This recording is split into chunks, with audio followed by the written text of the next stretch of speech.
Hello, everybody, and welcome back to the Barely Bookish podcast. I've got some exciting announcements today. So, first, we hit 600 downloads as of yesterday, which is when I'm editing this, so Tuesday.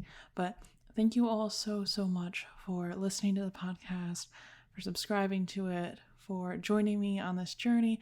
It really means a lot, and I'm really happy to have you all here. I really appreciate it. So, thank you all so much. I also wanted to let you guys know I set up a Patreon, so don't feel that you have to subscribe to it. But if you would like to, there's 2 different tiers, and you can get show notes and some bloopers if you subscribe to the higher up tier. But I hope to do some exclusive episodes on there. There isn't any right now, but that's kind of a goal for the future. And I'd also love to hear you guys' feedback on what you would like to see on Patreon. And I'd love to work on that and start going there. So, yeah. But if you can't subscribe to Patreon, don't feel that you have to. Truly, the best way to help me grow and help this podcast grow and, watch it turn into more is by sharing it with friends and talking about it and recommending it to people. It's really helpful, and I really appreciate everyone who's said they enjoyed it and who's recommended it and who's left reviews. It's so incredibly helpful. Also, for anyone that wanted to join the Barely Book Club, we're currently reading Wicked by Jennifer L. Armentrout. We're on to the second reading now. It started not this past Monday, but the Monday before, but there's plenty of time to catch up. It's a really quick read, and we're planning on possibly going through the whole trilogy. So if you want to join a virtual book club and kind of make some bookish friends, this is a great way to do it. There's a lot of really nice people. It's a lot of fun. So all the links for everything is going to be in the show notes or on my website, whichever one you'd rather do, or go to thebarelybookish.com/connect. But yeah, without further ado, let's get back into A Little Women.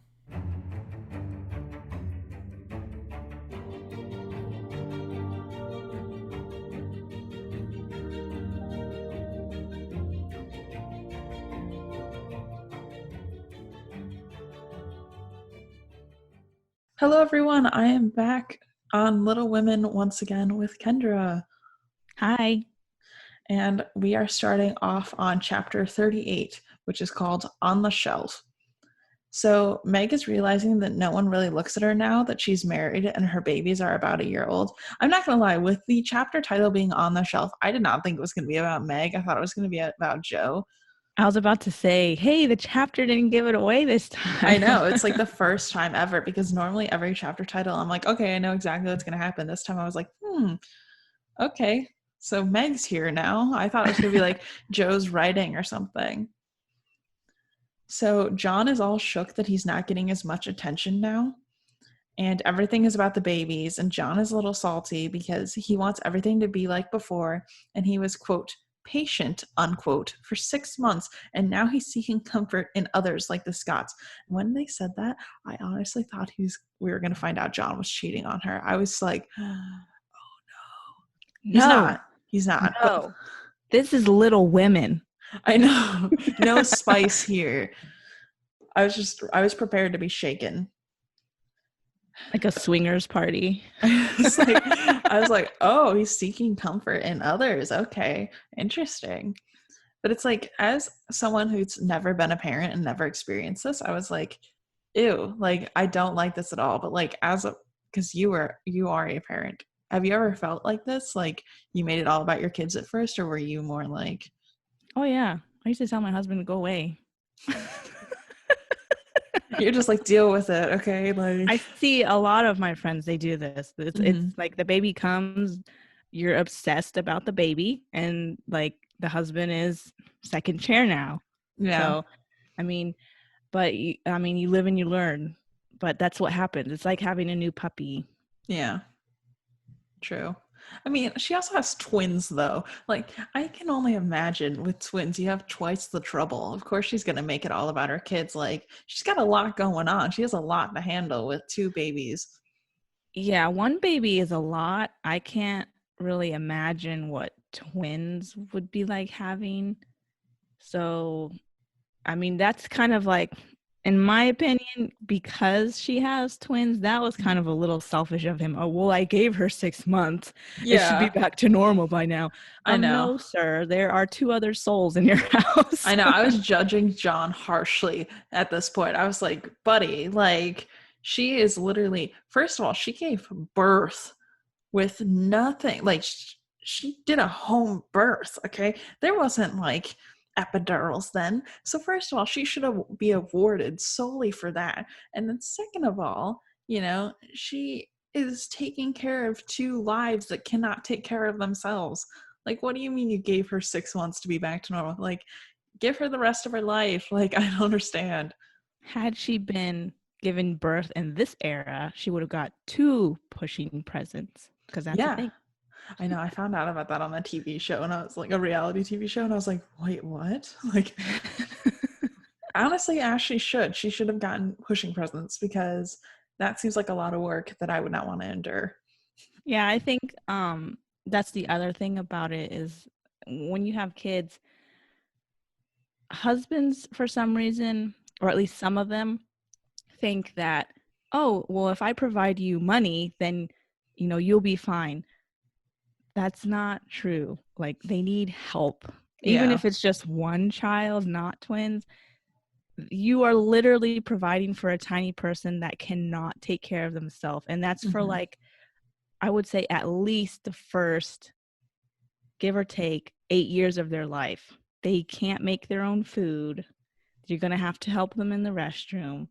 So 6 months is just not enough time. Yeah. And it's like, plus, she has to change her entire life to accommodate taking care of babies. Like, it's going to take you a while to get used to like that type of lifestyle in order to be able to feel like you have a good handle on it. You know what I mean? Like, it's just such a big change that I couldn't imagine her being like immediately going back to having like her hair done up and the house clean and everything. Like, it's going to take a while for her to get back to normal. So it's like, I feel like it's just very selfish for him to be like, oh, it's been 6 months, take care of me now. I think back then, though, they did have nannies. Yeah, but she doesn't get one. Like, they're too poor. Oh, that is true. I Yeah. forgot that they were poor. Yeah, So, she yeah, just he doesn't have the right to complain. literally. So then they talk about how Meg does not care at all at the beginning, but now she's feeling like super lonely because he's constantly at the Scots every day instead of like coming to see her. And she feels like she's getting ugly, but she's like, at least I have my babies, you know? And then she's like crying on the floor, and her mother comes over to see her and she tells her mother everything that's happened. And their mother says that she can't be mad at John when Meg started it. She needs to make time for John if she wants John to make time for her. And like, I get that, but I was like, whoa, Mrs. March, a little harsh, a little harsh. Okay, so whenever I was reading this chapter, it Mm-hmm. did seem like Meg was ignoring him on purpose. Like, Yeah. not as a, oh, I'm so busy with the kids, I have to do this and this, I have to change this diaper. Oh, he spit up. Oh, he threw Mm-hmm. up. It wasn't like a busy kind of like that. It sounded like, or at least in the writing to me, that she was doing it on purpose, that she was Yeah. ignoring him purposefully. I, So if that was the case, then I feel what Mrs. March said. yeah. If that's not the case, and she's just like any other mother where that does happen, like they spit up and then you change your clothes and then they throw up on you and then Mm-hmm. you have to change everything and then you have to clean up wherever they threw up, then Mrs. March is wrong. Yeah. Very, very wrong. I feel like she was just so tired, and like John wants to be entertained, that she felt like, oh, I do not have the energy to do this right now. So she like made it seem like there wasn't time, and like in her head convinced herself there wasn't time, when I really think she was just tired, so she didn't make time for John. So like, I can see where Mrs. March is in the right, but I can also see where Meg is like, I am exhausted, I have been taking care of kids all day, I have no one to help me. And she's just like wore out, and she's like, I'm not gonna sit here and like dodle. whatever that is, like Dote. dote. Thank you. Dote on her husband when she's like, I would rather go to sleep, you know? So I get it. And that's a real thing. Like, Mm-hmm. people don't realize that when you take care of children, even if it's just watching TV with them because you're Yeah. watching what they want to watch and you're just keeping them company, by the end of the day, you are exhausted. Yeah. So I'm sorry to say, moms and dads, your sex life is going to go down the drain for like the first 8 to 10 years of your child's life. That's just what happens because you're too tired. You're just too Yeah. tired. Yeah. I mean, I feel for Meg, but also like it is important to like make sure your husband feels loved. So like I get her mother being like, listen, I will let you have Hannah. Okay. Like I've offered her 1,000 times, just like please take her, because they really do need someone else to help. You know, these Yeah, kids. because the dads back then, they did not help. Yeah. So she Yeah. really did need some type of help. Like, even if it was just like once a week type of thing, Mm-hmm. Yeah. that's still at least maybe Hannah can do the laundry, for heaven's sakes. We all know nobody likes doing the laundry. Yeah, literally.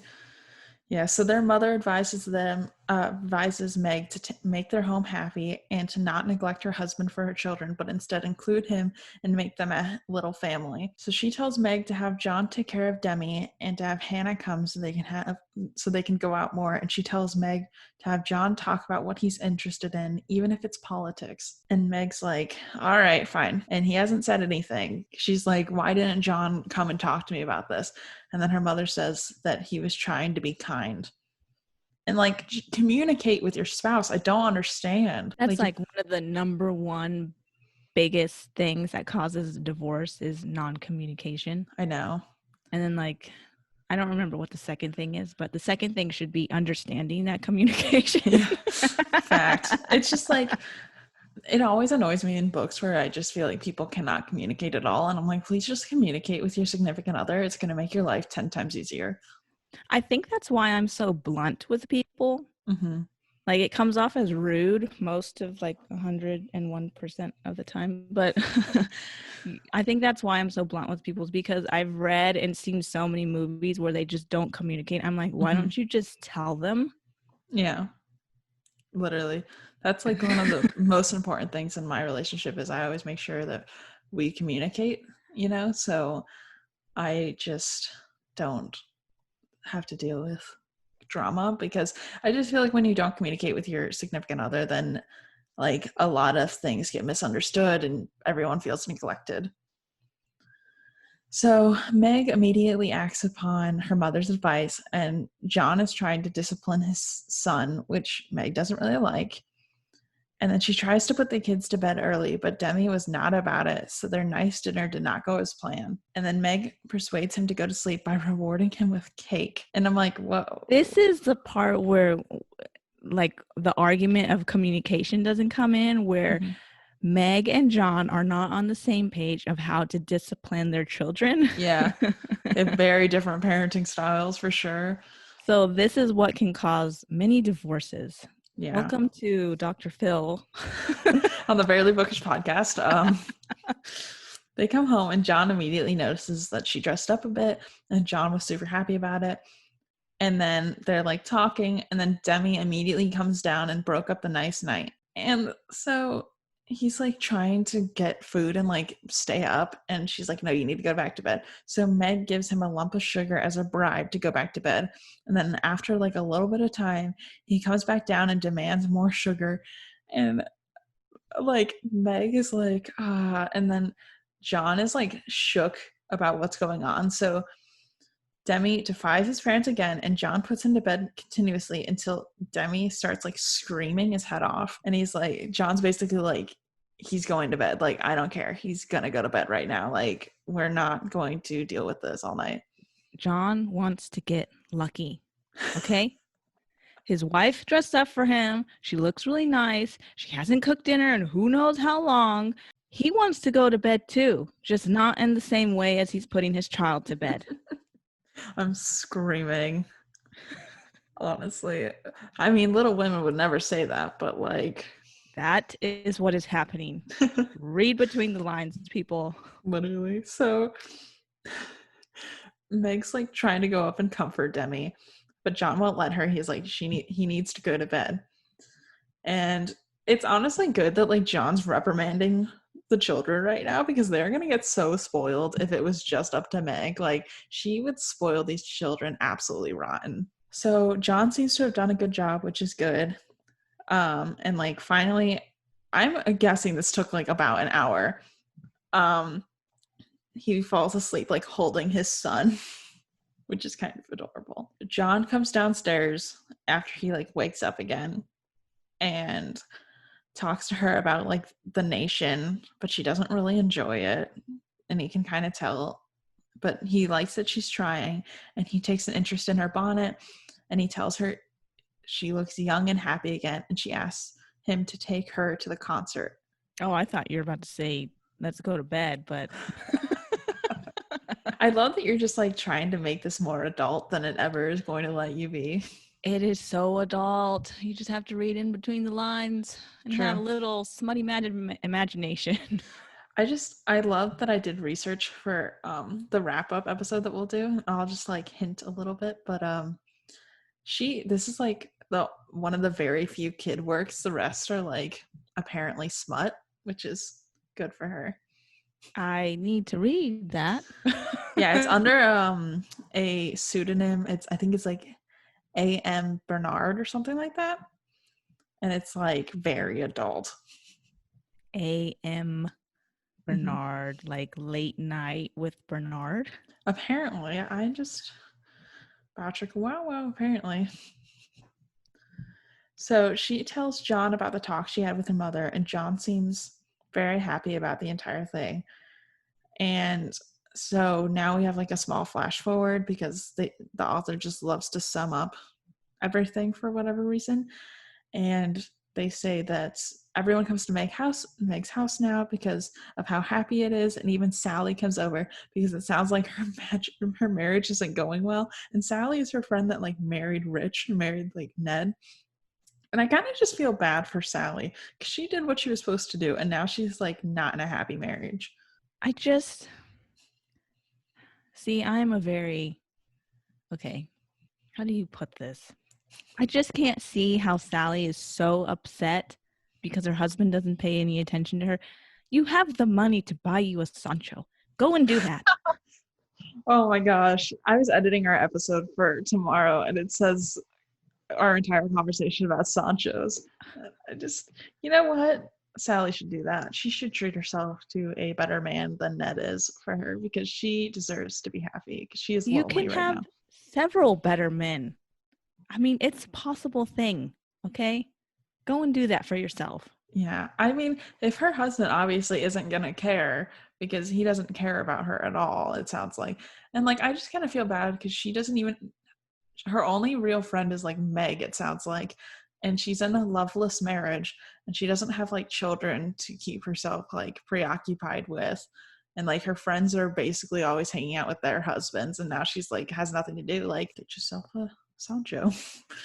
And they do mention that word again. It's in one of Joe's chapters, but I didn't remember to write down like what page number or what Mm-hmm. chapter it was in. But in one of Joe's chapters, I think it's when she goes to New York.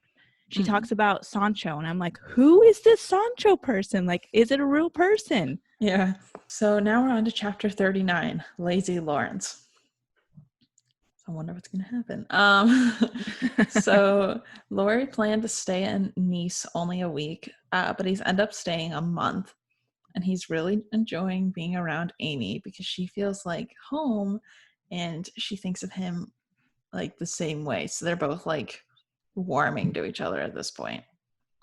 And then my note here is, are they starting to fall in love? I don't think he ever fell in love with her, to be honest. I I don't think know. she was a duplicate of Joe Mm-hmm. in a way that she probably resembles her because they're sisters, but just a little bit different with the blonde hair. Yeah. Because um she does have that will that Joe has Mm-hmm. about art and stuff like that and about being better. but she's just a lot more kinder and a lot more agreeable than Joe is. So Yeah. she's kind of like Joe 2.0. I think she, in his eyes, started as a Joe replacement. And then like he slowly learned to like love her as an individual. But I definitely think she started as a Joe replacement. Yeah, 100%. And then I also think that he does love her, but Mhm. I don't think he's in love with her. I think what he did was what is that word? What is that word when you don't get the person that you want, you just kind of, oh my God, Um, not replace, I know. I'm trying to think with you. Like second settled. best? Oh, He settled. That's settled. better. Yeah. I think Laurie settled for Amy because he couldn't get Joe, and Yeah. it was it was enough to get him close. It was close. It was as close as he was going to get to Joe. Beth Yeah. is dead, so he can't date her. Meg is married. Joe doesn't want him. The only one left literally is Amy. That was his only choice. But I feel like him and Amy work out and make a lot more sense than him and Joe. I honestly do think so too. Like I think she was the better match for him, Mm-hmm. but he wanted Joe, and I just don't think even when he goes back to, I can still tell that he's in love with Joe. Yeah. Yeah. Oh my God, that would make such a great story. You want the Joe and Laurie or what? No, like a fan fiction. Okay, really quick. There is a book that I read, but it was a girl about in the wild, wild west. And it kind of has like, I wonder if it was like a semi retelling of Little Women now that I think about it, because she does go off to school. Mm-hmm. Then she was like engaged to this like really, really rich man, and she was like super, super pretty. But while she's off at school, because she did not wait, like get married with him and decide, oh yeah, let's make our home, while she was away at school, he ended up marrying her sister and like wrote her a letter saying he's breaking off their engagement and he's marrying her sister because um he's gotten to know her and blah blah blah. But her sister is not pretty, Mm-hmm. so it was like a big deal for her sister to get married to this guy because number one, she was homely looking, and then he had a lot of money. And so she was like heartbroken that he went off and married her sister or whatever. But she did not have like a whole lot of experience with guys. So then she goes home and he's her brother-in-law, right? And Mm-hmm. he's telling her when she goes home, oh, but we can still be together. I'll still come visit you. When your sister's away, you can come visit me. So basically, he wanted a mistress, but Mm-hmm. his sister-in-law to be the mistress. So it's kind of like as if she Yikes. was Joe and then he went off and married Amy. You see what I'm saying? Yeah. Okay. So anyways, back to I still think Joe doesn't like men though, but like I will have a lot to say more about that in our wrap up at the end. So the two of them are off now, and he's going with Amy while she goes to draw, and they're just like chilling. And they're picking roses, and it makes Laurie think about Joe. There's also some weird foreshadowing about death because of the dull flowers. And then I was like, maybe it's his death to his love of Joe. I thought the same thing. Yeah. Yeah. I really want to think that Laurie had good intentions, but I'm not sure if he did. Because it's like a quick turnaround, you know? Or So, maybe it seems like a quick turnaround because we know that she was there for like 3 years. yeah, I honestly think they might have courted for almost a year. Like, because he had been gone from Joe for 6 months for when they started like hanging out. Oh my God, that long and he was still not over her? Yeah. And like he talks about his love fading for Joe and his like love igniting for Amy here shortly. But so I kind of think that he may have like grown to love her. I don't know. Who knows? I So don't think. I will never think that Laurie was ever in love with Amy. Never, never. Love her, yes. I 100% think he loves her, but Mm-hmm. in love with her, no. I think he is in love with Joe. He always will be in love with Joe. Yeah. And Amy was just second best, and that's what he could get, so that's what he took. True. We're getting ahead of ourselves, though. They're not even loved yet. We gotta wait. So Mr. Lawrence has been expecting Laurie to come back to Paris for like weeks, and he still hasn't. And he says he hasn't quite healed up yet from his rejection, and Amy still doesn't know. So she keeps like mentioning Joe without knowing why he's so upset. And Amy says she doesn't want to be an artist because she went to Rome and she can no longer be the best. And I'm like, Amy, what? Like, why is she suddenly so down on herself? Like, I don't understand. Yeah, that was a very non-Amy characteristic. Yeah. I think the author wanted her to like start becoming a wife at this point, and like you can't in that time do both for whatever reason, because you're not allowed to be a strong independent woman unless you're a spinster. So she was like, okay, I know Amy needs to become a wife, so I guess she'll like lose all of her ambition for some reason. Yeah. So there's that. Amy's losing all ambition to go on. So Laurie's asking about Fred because they almost became something last year, but they're not engaged yet. But Amy says they could be when he comes back.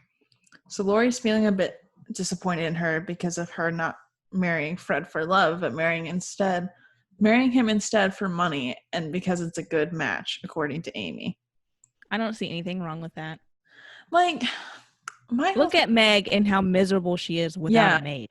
Literally. Like, I think Amy's like, okay, I need to find a way to provide for my sisters, because at this point in her head, she's like, Joe's gonna be a spinster. Beth just wants to take care of, because like Beth's not dead yet, right? I think Beth is dead, but she doesn't know that she's dead. Or maybe not. I don't know. No, Beth's not dead yet. Okay. She's about to die. But Spoiler alert. Yeah, I mean, it's in these chapters, so I'll put like a little precaution in the beginning. But like Amy's like, okay, if no one else is gonna marry well, like Amy has to marry well to take care of her sisters, because ultimately, like, this family is gonna stay poor unless someone marries well. It's like they don't have any fortune. They're not getting anything left to them. So Amy's like, here, I'll take care of all of you. And Laurie's like looking down at her for it. And I'm like, Laurie, you have money. Like, you have nothing to say here, And I feel like Fred, he wasn't a bad guy. I mean, we don't really know anything about him, but he wasn't a bad guy. And he seemed like he was really in love with Amy. Mm-hmm. And if anyone knows, you should always have your partner be more in love with you than you are with them. Or equal amounts. That's fine. I just think Amy wanted to be happy and she wanted to be comfortable, because like her entire life she had to hustle and work, and she's like, can I just like relax for 20 minutes? And Laurie's like, no, you cannot. I'm just saying that there's no chance of Fred leaving her if he's more in love with her than she is with him. Yeah, and she would always get what she wanted. So like, seems fair for me. I think Amy just kind of really wants to be happy, and she's like, well, this is a way for me to be happy, and Laurie's just looking down on her.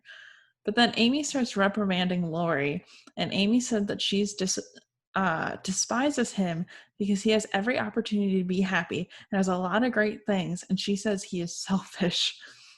And I was like, just shred him apart, Amy. Like, just go for the throat here, I guess.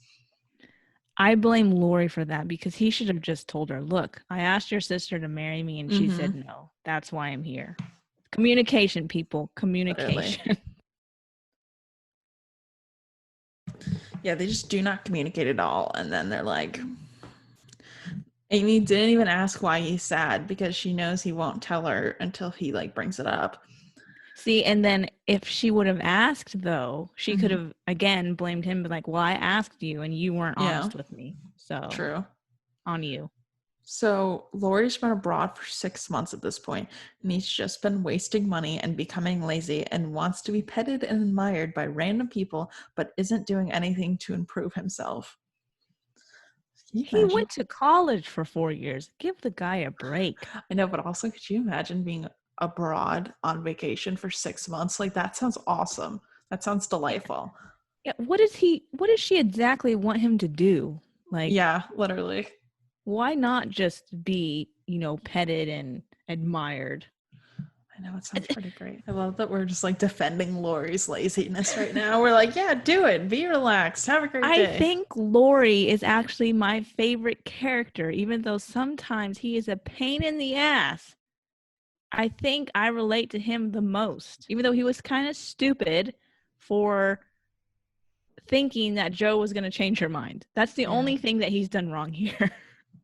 Yeah, I don't know. I think Laurie's kind of fun. But like, I don't know. I don't know. I think Joe might be my favorite. Ugh. She's my favorite in the first half. So I recently found out that the second half of the book and the book we know as Little Women now was actually originally two separate books. And it was so the second part was actually the sequel. And she didn't ever plan to write a sequel, but everyone demanded her to write a sequel. So I'm looking at them as two separate books. And the first book, I think Joe was definitely my favorite character. Whoa, whoa, whoa. Are Yeah. you telling me right now that we could have ended this podcast I didn't know. at the first book and you made me read another 400 pages I didn't know that until literally yesterday. of this morally right book that has I had no nothing in it idea. for me? I had no idea until literally last year that they don't sell them at all as two separate books anymore, and that it's all sold as one book. Like, you know how Charles Dickens' work is sold as like one big book when it was already like actually a bunch of short stories published in the newspaper. I think his Christmas Carol is done that way, but it's the same thing now as those are not sold separately. You tricked me into I reading didn't this know. I horrible didn't book. know. You're the one that were like, oh yeah, we'll read Little Women. I was like, okay, and then I started, and I'm like, oh, this is long. I didn't know. There was no way for me to know until I was listening to a podcast episode and someone mentioned that like these were originally two different books. I had no idea. So basically, the second book is fan service. Okay, look at it that way. This whole second book was done because they were like, you need to write a sequel. And she's like, fine, now everyone has to get married. Because the editor was like, everyone has to be married. And she's like, okay. Like, this should have been left as two separate books, and the sequel probably shouldn't have happened because she had to basically tie everything up in a neat little bow instead of letting us imagine what would happen. Okay, publishing world, you're supposed to be smart. You can either sell one book or two books. I don't know, man. I don't know why they changed it so that these are now sold as one book, but for some reason, that's how it's sold now. I had no idea until recently. And I don't have like a source on that. It was just I was listening to a podcast episode and they mentioned that and I was like, what? Take this as a sign that all of Generation Z are liars and they know. I'm just joking. It's actually, I was reading when I was doing research for this, she mentioned that everyone wrote in saying that they wanted Joe to marry Laurie. And she was like, no. And then she made it because she wanted Joe to be a spinster. So she did that out of spite. Mm-hmm. She did not put them together out of spite because Well, she said, you bunch of bitches made me write a sequel that I didn't want to write. Yeah, she didn't want Joe to ever get married, and the publishing house made her marry Joe. So she married her ass off to an old ass man. Well, because she thought it would be funny, unquote. Well, now that I know that, it is funny. It is funny, right? Like she's like, okay, well, fine. You don't want me to marry, like, you don't want me to, like, you want me to marry her off? Fine, I'll marry her off. And then she's like, here you go. She married an old man. How do you feel? I'm so angry right now. But it's like, had Jo been able to be the character that I think she wanted her to originally have been, I think Jo would have been my favorite character. I could see that. Yeah. I did like the Jo character a lot better in the first book than the second book. So with all that in mind, Jo's my favorite character. I am not counting her Jo in second book as canon. Yeah, finding out that honestly changed a lot about this end bit for me. So Laurie is a bit injured by Amy's lecture, so he retaliates a bit. And once he does, she ignores him, and he jokes and says that he'll be good, but she doesn't buy it. And this is the point where Amy finally figures out that Jo rejected him. And she finally gets him to admit it. So Amy calls him Teddy, and he tells her not to because that's Jo's name for him. And Laurie's kind of shaken up because Amy says that Jo would hate him right now if she saw him. Way to go, Amy. I know. I mean, honestly, she is totally using Jo right now a little bit to drive Laurie to be better. Kick him while he's down. I know. Destroy really him, rip him apart. Kidney, go for the kidney. So Amy says that he should try and make Jo love him. And I'm like, Amy, that's not how this works, hon. Like, that is not the way. Like, that's not a good look for you. So she was thinking that they could have the same type of marriage that her and Fred planned to have. I mean, not her and Fred planned to have. Honestly, probably. I mean, at this point, she's been away from her sister for 2 years, and I just think she's romanticizing Jo. She doesn't understand that Jo really does not have any interest in marrying Laurie. She's just remembering how well they got along as kids, and she's like, oh, maybe, if you make her love you, she'll like agree to marrying you and all this. And I honestly think she just wanted something to drive Laurie to be better. And Amy's kind of a little bit more smart. Is it more smart? Amy's a little bit smarter than the rest of them because she wanted to marry Fred because she knew she'd be taken care of. Mm-hmm. If Jo were to marry Laurie, she would know that her sister was being taken care of. Yeah. So in her eyes, she doesn't understand. Wait, you asked Jo to marry you and she shut you down. Why? Why would she do that? You guys get along. We're childhood friends. You have a shitload of money. You'd be able to take care of her. Like, you just tick off the list. Yeah. You can literally just check them all off. And so in Amy's eyes, Jo was probably stupid. And now Amy's like, oh, well, since she said no, let me take advantage of the situation. Yeah. I think at this point, Amy's never experienced love. So she doesn't understand that, like, that's a big grounds for a relationship is being in love with your significant other. And she's just kind of like, well, as long as I'm provided for and happy, like, I don't need anything else. And Jo's like, no, like, she wants to be loved and she wants to be in love, and Laurie's not providing that for her. Like, obviously Laurie loves her, but she does not love him, and she's like, I don't want to be in a relationship where I don't love you back, Yes, because Laurie is not a woman, so he is missing some parts, and some of the parts there's just too many. So oh my goodness. So no one listened to me. I'm stupid. I wonder if she was originally intended to be gay, or I don't know. It's hard because it's like, since we were never able to meet the author, there's not much said about her. Like, all I know about the author, she was forever a spinster. I don't know if she was actually gay or if she just didn't ever want to be tied down, sort of thing. Like, I just have no idea. So she was a spinster then? Mm-hmm. She never got married? Okay. No. So it's like maybe she was gay and because she wrote Joe as a reflection of herself. So was did she have a roommate is my next question. I don't know. Like, I have no idea.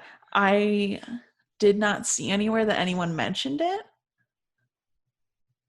But, you know, it's an option. It's a possibility. I don't know. I think she was. I'm going to go with yes. Headcanon accepted. So she says, Amy says that Laurie needs to get back to working or doing something at least. So Amy drew Laurie relaxing right now, and she showed an old one of Laurie, and he can tell that he was a lot more full of life in the old drawing than he is right now. And then each of them are like a little bit unsettled since their small argument, and Laurie has gone back to his grandfather, and Amy's really happy, even though she's really going to miss him. So now we're on chapter 40, The Valley of the Shadow. AKA Rip Beth. So they know that this is Beth's last year. And I think it's kind of messed up. They're not asking Amy to come home and say goodbye to her sister. I filmed a TikTok about this. If you aren't watching my TikToks, do that because I think I'm funny. But it's like, it's so messed up that they didn't like ask Amy to come home. Like as soon as they realized that like, hey, Beth's not doing too hot, like I would not have waited to the last minute, which is we find out that they did. They waited till the very last minute and she never got the letter. But like I would have been like, hey, she's like going and fading quick. Like you need to come home, see her, like experience your younger sister. Or no, Beth's technically older than Amy, but like you need to like say goodbye and say what you want, because like that would haunt Amy for the rest of her life. I mean, it doesn't seem to, but I mean, as an actual human being, like if something happened to my sisters, I couldn't imagine not being able to say goodbye. I think, well, back then they could only travel by boat. Mm-hmm. So maybe it was just more of a, she's not going to get here in time because it's going to take her like a month to get here. Yeah. Or maybe it's the fact that they were so poor and they're like, she's in Europe. This is a one in a lifetime chance. Yes, Beth is dying, but I don't know. I still just couldn't imagine not being able to say goodbye. And like they knew for like a year that she's going to die. So it was just like a matter of time. So I feel like they should have called her home. Well, if she would have went home, though, her and Laurie would have never got married. Oh, no. I don't know. Like, I don't like it. So this is like the entire montage of Beth's death. And they're saying that like Beth can no longer hold a needle. And now she's in a lot of pain and she's like begging for help. And they can tell that she's going to pass super soon. Joe is not leaving her side at all. And Joe wrote a poem about Beth dying, which is really sad. And Beth reads it and feels a little better that her life wasn't in vain because she was able to do so much in her like super short life. Because like Beth dies at 19 years old.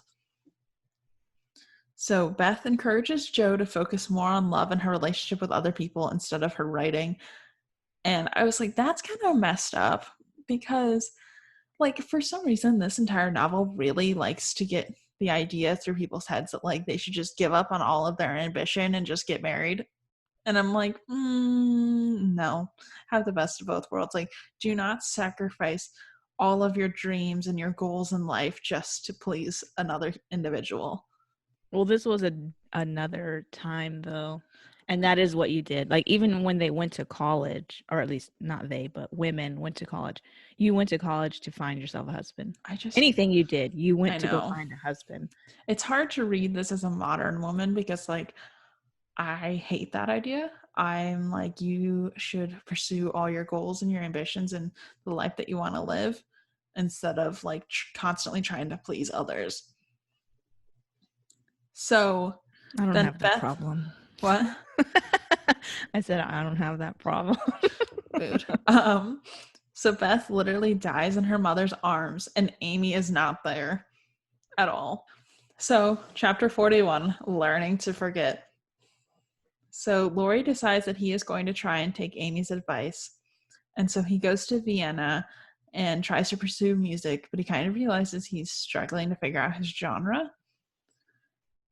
And so then he goes and he's going to make Jo a heroine for his opera, but he finds that she doesn't fit right. So he uses Amy as his heroine instead. And I was like, ooh. Wait a minute. He wrote an opera? Yeah. Why do I not remember this part? It's like a short little sentence because he's going through all the genres he's trying to write. So then he doesn't feel satisfied with composing, so he tries to figure out what he should do instead. And this is when he starts to realize that he's no longer crazy in love with Jo, and he's not full of heartache, in his own words. So then he thinks about Mozart, who couldn't have one sister and married the other. And I was like, oh yeah, he's definitely going to get with Amy at this point. Wait a minute. Mm-hmm. Mozart's sister? No, he wanted to marry another woman, and he couldn't have her, so he married that woman's sister. Oh, okay. Yeah. That's fine. You're like, okay, we're good. So he writes to Jo to see if there's any way she'll change her mind, even though he's not nearly as crazy in love with her as when he left. And she wrote back, nope, please be happy with someone else. Jo is way too worried about Beth. And Laurie's like, all right, fine, I'm going to move on. And this is like 8 months later at this point, I think. So. Well, I guess if he's had a crush on her since, I don't know, they were like 12 or something. No, it hasn't even been that long. She was No, what, it's 15? since they were like 15. Okay. Yeah, that might be too long to get over. She's like 22 now, right? Oh, so that's almost 10 years. It's like 7 years, I think. So it's been a while, but like it's like a kid crush, you know, when it started at least. And I don't know, it's weird. But he also dated other people during that time. Yeah, that's why I don't get like why he couldn't find someone else. Like I don't know. I don't Because understand. Supposedly, according to the book, yeah, he's a really, really good-looking guy. Yeah. And he has the personality to go with the looks. Mm-hmm. So it just did not make sense to me that he couldn't find someone else. Yeah, I don't know. Whatever. You want to be with Amy? Fine, be with Amy. I don't care. Fine. I don't care. Whatever. Like at this point, just stop pandering after Jo. Like it's getting ridiculous. So Laurie is literally writing to Amy continuously. And then Fred arrives and asks her to marry him. And she says no because she wants more than money. And I'm like, ooh. So at this point, Amy is kind of falling in love with him as they write to each other. And I was like, yikes. So the letter that said Beth was failing never reached Amy. She only got the one that said she had passed. And since it's too late to say goodbye, she didn't go home right away. And as soon as Laurie finds out that Beth has passed, he immediately goes to Switzerland to comfort Amy. He like literally throws all of his stuff together, and I think he leaves the same day. Well, I mean, that's kind of sweet, I guess. I think it's adorable. I don't know. It's just so gross. Like, that's her sister. I know. Yeah. I'm trying to like separate it just so I don't have to think about it too much. I feel like the author did this specifically because she was like, maybe the readers will be happy, even though he didn't marry Jo, that he was still like kept it in the family. Maybe they wrote that they wanted Laurie and Jo to end up together and not Amy and Laurie, since he was spending time with Amy too in the first book. Yeah. Well, And she was like, you know what? Amy and Laurie are going to end up together. I think that's what happened, because she said, when I was doing some research, they said that everyone was writing in saying that they wanted in the sequel Joe and Laurie to get together, and she was like, no. So Amy's feeling super homesick, and as soon as she sees Laurie, she runs to him, and they both kind of realize they are what each other needs at this point. And Amy says she wants Laurie to stay there and bring up her spirits. And now Laurie is out here always doing something, so they're keeping each other distracted, which is really good. And I was like, at this point, he's starting to kind of think of Amy as a replacement, but he realized that he loves her, so that's good. And then it was like, oh, I guess they both realize each other, and then immediately they're engaged. And I was like, all right, okay, cool. Thanks for that. So chapter 42, All Alone. I wonder what this is going to be about. So we're back with Jo, and she's not sure how to comfort her parents or how to be a positive person in life now that Beth is gone, because basically all of the home chores has gone to Jo, and like everyone's throwing the responsibility of bringing light to her parents on Jo for some reason. So Jo wants someone to come and comfort her, but her mother comes and like tries to help her get through this. But like this is the first sign of Jo starting to kind of want a companion in life. So Jo and her father get closer by talking as well. So they're like seeking comfort in each other. And Jo is doing all of the chores in the house that Beth used to do. She's also taking a lot of advice from Meg about marriage. Wait, yeah. And I'm like, that's kind of weird.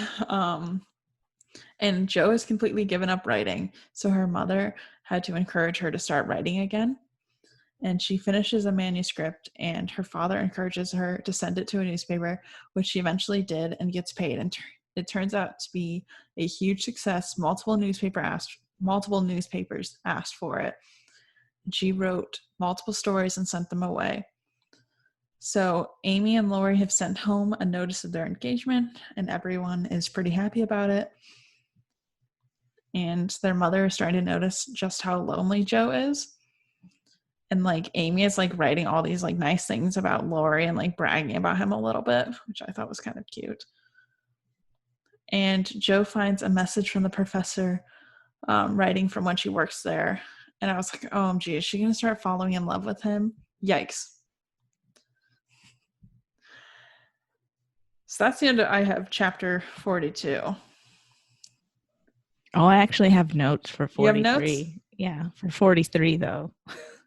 Because she starts talking about being nice to spinsters. There's like this huge monologue about being nice to spinsters, and I think I wrote it word for word, but I can't remember, and I'm not even sure if I wrote this word correctly or actually, because I talk to my phone when I write notes. Mm-hmm. It says, deference to the old, protect the feeble, and serve womankind regardless of rank, age, or color. And I thought, wow, that's like very, very modern for her day and age. Apparently Louisa May Alcott was actually a feminist, and she was like the first woman like ever in her state to sign up for voting. Oh, wow. Yeah. Thank you so much, Kendra, for joining me on this episode. Where can all the people of the internet find you and your podcast? So you can find me at KE Radke Universe on Instagram, Facebook, Pinterest, now TikTok. You're welcome. And then you can find West Coast Booksters podcast on Instagram, Pinterest, and Facebook as at West Coast Booksters. And then on Twitter, it's at WC Booksters. Nice. All right. Make sure you all check them out, and hopefully you'll see me on an episode there shortly. Yes, we're working on that. Yeah. Woo, it'll be fun. But yeah, we'll all catch you in the next episode. Bye. Bye.